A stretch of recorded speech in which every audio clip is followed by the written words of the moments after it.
Bienvenido a la lección número 3, o la unidad número 3 de Aprende Electrónica con Omar Cuellar de cuellar.net.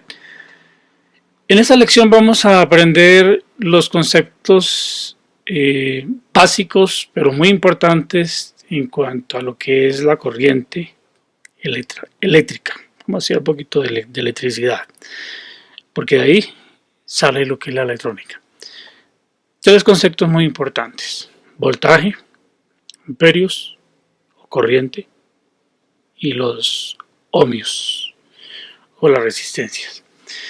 Como se mencionó en el artículo anterior, dijimos que los electrones se pueden poner en movimiento, eso está claro. Y para lograrlo, pues existen varios métodos. Los más conocidos son un campo magnético, bien sea eléctrico o bien sea natural, con un imán. El segundo es por reacción química, que es el que encontramos en las baterías o en las pilas. Lo que realmente está ocurriendo es una reacción química.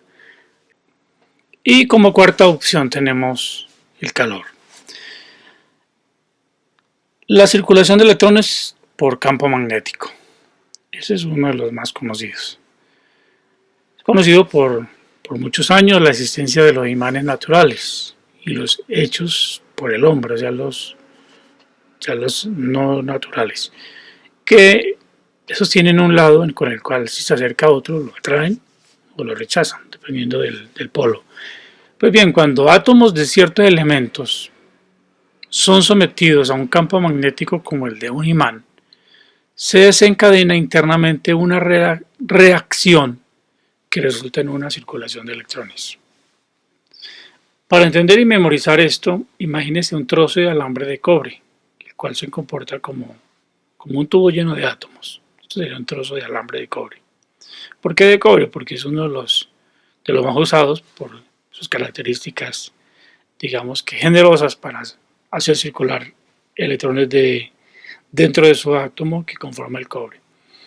Tan pronto como lo retiramos, o le retiramos un solo electrón a uno de los átomos, uno de los extremos, este tiende a recuperar su átomo perdido atrayéndolo del átomo más inmediato, o sea, le roba al que está enseguida. Este a su vez hace lo propio y así sucesivamente se desencadena la reacción hasta que ésta se pueda detener, suspendiendo el origen de la pérdida del electrón. De esta forma es lo que se logra entonces la circulación de electrones, que se conoce como circulación electrónica o corriente eléctrica simplemente. Un experimento similar lo hicimos en la escuela cuando frotábamos un vidrio, tal vez lo recuerda, con un paño de seda o con un peine, que al frotarlo en nuestro cabello pues se cargaba de energía al grado de atraer trocitos de papel. Tal vez lo recuerde y tal vez podamos ver eso en un video de YouTube. Pues bien, en realidad lo que hacíamos era agregarle electrones por frotamiento, haciéndolo eléctricamente, se dice, negativo. La diferencia de carga de un material con otro es el que crea el fenómeno de la atracción. Una aclaración, para que no nos vayamos a confundir. Un átomo con el mismo número de protones que de electrones es eléctricamente neutro. O sea, se queda ahí en un punto medio. Pero si posee un exceso de protones, su carga será positiva. Contrario para cuando el exceso es de electrones, su carga neta será negativa. De modo que si un átomo pierde o gana electrones, eso es lo que debe quedar claro, ese fenómeno se conoce como ionización y ahora el átomo se le llama entonces ion. Bueno, eso es un concepto que de momento pues de pronto nos confunde, pero téngalo aquí en cuenta en esta unidad 3 para cuando más adelante necesitemos aclarar o afianzar este concepto o llevarlo a relacionarlo con otras cosas, pues aquí tenemos el apunte. Si un átomo pierde o gana electrones, ese fenómeno se conoce como ionización. Y esta otra. Cuando un átomo posee el mismo número de protones o de electrones, es eléctricamente neutro. Pero si posee un exceso de protones, su carga será positiva. Para cuando el exceso de electrones su carga será negativa. Bien, sigamos. Aquí tenemos una varilla descargada y aquí tenemos una varilla cargada, es como es la representación. Por lo tanto, ya debes entender por qué los trozos de papel eran atraídos a la barra de vidrio o al peine, por ese fenómeno. Ahora bien, teniendo claro cómo se hace circular los electrones de un átomo con un campo magnético, la explicación de cómo se logra lo mismo con los otros tres métodos lo vamos a dejar para más adelante, para cuando tengamos más bases de conocimiento. Ocupémonos por ahora por conocer acerca de algunas medidas usadas en la electrónica. El voltaje, el amperio y los ohmios, como también los vatios. Esto es muy importante porque en adelante vamos a estar hablando de ellos, sobre todo del voltaje. Para conocer estos términos vamos a utilizar un ejemplo análogo que seguramente le va a facilitar no solo comprender, sino también recordar el significado de cada uno de ellos. Y vamos a hacerlo con el primero, el voltaje. Aquí tenemos la foto del señor Alejandro Volta. El término voltio o voltaje se origina del apellido del físico italiano Alejandro Volta, que vivió entre el año 1745 y 1827. Italiano, quien con su investigación mostró que la potencia eléctrica se podía medir. De ahí el nombre del voltímetro, aparato utilizado para medir voltios. La letra E es la que representa el voltaje con las fórmulas o en las fórmulas matemáticas. Letra E. Por ejemplo, vamos a encontrar que E es igual a R por 1, lo que quiere decir que voltaje es igual o voltio es igual a resistencia por amperios. Eso lo vamos a ver más adelante. No se preocupe. Como ya se mencionó, la corriente eléctrica es la circulación de electrones entre los átomos de un elemento. Pero resulta que existen otros aspectos a tener en cuenta cuando ocurre ese fenómeno, o sea, cuando se genera esa reacción. Uno de ellos es la velocidad a la que se desplacen los electrones. Y esto pues puede variar dependiendo de la fuente que los haga circular. Digamos que la intensidad del campo magnético. El ejemplo análogo lo encontramos con el agua del acueducto. Cuando abrimos el grifo y sentimos mucha presión, esa presión es el equivalente al voltaje. Note que un grifo nosotros podemos regular, tener poca o mucha presión dependiendo de la fuente que esté impulsando el agua dentro de la tubería, o sea, dependiendo de la presión de la bomba. Eso mismo se puede hacer con los generadores de voltaje. Aquí hay un ejemplo también. Y es de interés notar también que en un sistema de acueducto se da el caso que se necesitan distintos calibres en la tubería. La más común es la de media pulgada, pero si se necesitara más cantidad de agua, es propio pensar en un diámetro mayor de tubería, que pudiera ser por ejemplo, de 1 pulgada o de más. Entonces, de la misma manera ocurre con la electricidad. Si necesitamos más corriente, hay que pensar en un calibre más grueso del alambre conductor, como también de un generador más potente. Esa cantidad es la que en la energía eléctrica se mide como amperios o corriente. En realidad cuando hablamos de corriente es de la cantidad de electrones. Y voltaje es a la velocidad a la que estos se desplazan. Hablemos del otro concepto, el tercero, que se lo debemos al señor André Marie Ampère. El amperio, su nombre se deriva del matemático y físico ahora francés, André Marie Ampère. El hombre vivió entre el 1775 y 1836. La letra I es la que representa la corriente en las fórmulas matemáticas. Siempre que damos una I es refiriéndose a corriente.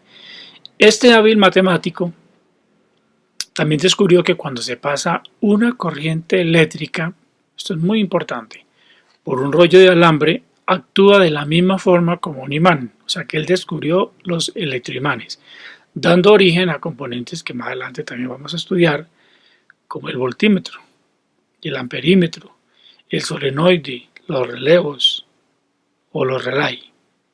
Es basado en ese principio o el descubrimiento de este señor Ampere. Otro resultado relacionado con la electricidad y análogamente comparable con el agua tiene que ver con el hecho de que podemos regular tanto la presión como la cantidad de amperios. Para el caso del agua, haciendo uso de llaves y con la dimensión de la tubería. Eso mismo se logra con la corriente eléctrica. Este señor, George Simmons o Ohm, es el talentoso descubridor de ese fenómeno. ¿Cómo se logra eso? Teniendo presente que ningún conductor eléctrico es 100% conductor, pues la tendencia es a ofrecer cierta oposición o resistencia a la circulación de electrones. Entonces, agregado a esto, hay que saber que dependiendo del calibre y la longitud, esto puede convertirse en un verdadero problema. Pero esa oposición, que se conoce como resistencia, su unidad de medida es el ohmio, en honor a su descubridor, el matemático alemán Georg Simon Ohm, este señor. Él vivió entre 1787 y 1854, digamos que contemporáneo con los dos anteriores. La letra R es la que representa la resistencia en las fórmulas matemáticas. Y por último, y para cerrar este subtema, tenemos el término vatio o watts o watt. Este señor James Watt fue el que descubrió este otro fenómeno muy importante a tener en cuenta tanto en la electricidad como en la electrónica. James Watt, 1736-1819, escocés, fue el descubridor de esta medida. Tal vez no sepa que cuando pagamos la factura mensual de la energía eléctrica, lo que se paga no es ni voltaje, ni amperios, sino el resultado que da de multiplicar voltios por amperios, y eso es lo que hace el contador colocado en cada hogar o establecimiento. Está calculando eso y entonces va sumando. Para entender mejor esto, pensemos en quién debería pagar menos, si el que tiene una bombilla de 100 vatios o el que tiene uno de 60 vatios, hablando de las bombillas incandescentes. Pues la lógica es obvia, o bueno, aplica también para todas, porque realmente lo que vamos nosotros a pagar es lo que estamos consumiendo. De modo que si en una casa hay 10 bombillas de 100 vatios, usted pagará el costo de 1000 vatios hora. 10 bombillas de 100 vatios. Pero si por el contrario usted tiene las mismas 10 bombillas, pero son de 60, solo pagará 600 vatios, 400 menos. De la letra W representa los vatios en las fórmulas matemáticas y ya vamos entendiendo un poco más este concepto. A propósito de fórmulas matemáticas, les muestro a continuación una tabla muy práctica que reúne los 4 conceptos estudiados por el momento, hasta el momento, para cuando de pronto necesitemos o queramos aplicar la matemática. Recordemos E igual a voltios, R ohmios, I amperios, P o W igual a vatios o watts. Esta es la fórmula. Aquí para los voltios, R por I, que sea que E es igual a R por I, a P sobre I, raíz cuadrada de P por R, etcétera, etcétera. Aquí la tienen. Cuando descargues tu PDF puedes tener la imagen o la puedes buscar en internet e imprimirla en una cartulina y tenerla visible para irla practicando. Valiéndonos de esta tabla, hagamos un pequeño cálculo para terminar. Una bombilla que consume 100 vatios, conectada a la energía pública que es de 120 voltios, consume aproximadamente 0.83 amperios. ¿De dónde sale ese cálculo? Del siguiente. Fácilmente obtenemos los watts o los vatios y el voltaje, pues este viene impreso en el bombillo, eso lo sabemos. Entonces buscamos en la tabla y vemos que para hallar la corriente tenemos 3 opciones. Vamos aquí a la imagen. Para hallar la corriente tenemos las de este lado, las del lado izquierdo. Entonces, tenemos una fórmula, 2 y 3. La más sencilla es voltios sobre resistencia o potencia sobre voltaje. las más fáciles. De las tres que tenemos, dice aquí el texto, tenemos los valores P y E, o sea, tenemos 100 vatios, ese dato nos lo da la misma bombilla, y 120 voltios. Hacemos la división y nos da 0.83 amperios. Aplicando la misma fórmula para el bombillo de 60 vatios, tenemos que solo consume 0.5 amperios, que en otros términos se dice 500 miliamperios. Ahora seguramente tiene más argumento para entender por qué pagarás menos si consume menos, ¿cierto? Hace un ratito mencioné miliamperios. Es el momento de aprender que las medidas en voltios pueden ser desde fracciones de voltios y a microvoltios, milivoltios, voltios o kilovoltios inclusive. La K significa miles de voltios. Eso es lo que dice acá. La K en electricidad y electrónica se lee y equivale a 1000. Así que si ve la cifra 10 kV o kV se refiere a 10.000 voltios. Con los amperios es igual, pero tenga en cuenta que en electrónica, dado el avance de la tecnología, la tendencia es fabricar aparatos que consumen menos energía, por lo que es normal hablar de elementos o aparatos que solo consuman unos pocos miliamperios. Bien, como ya se mencionó, la resistencia se mide en ohmios. Esta puede ser de 0 ohmios hasta millones de ohmios, pasando obviamente por las cifras 1000 representadas por la K. O sea, ahí también aplica. Y para no escribir tantos ceros, entonces más bien se pone la K. En el caso de los 3 ceros. Para valores de millón, la M y así sucesivamente. Así que si la cifra es de 10M, por ejemplo, se trata de 10 megohmios o 10 millones de ohmios.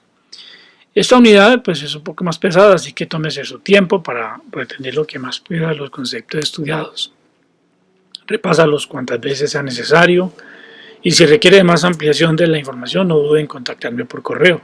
Me puede escribir a omar.cuellar.b, aquí falta la B, @cuellar.net o cuellar@gmail.com, donde estaré atento para ayudarle. También le animo a que vea los videos complementarios recomendados en la sección de descargas.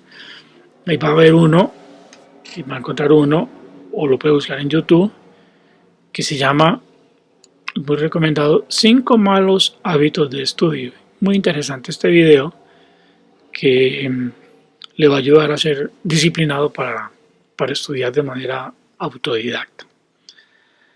Bueno, entonces eso es todo por hoy. Espero que sigas igual de animado con estas lecciones, que no las veas tan pesadas y que lo estimulen a continuar. Nos vemos en el próximo.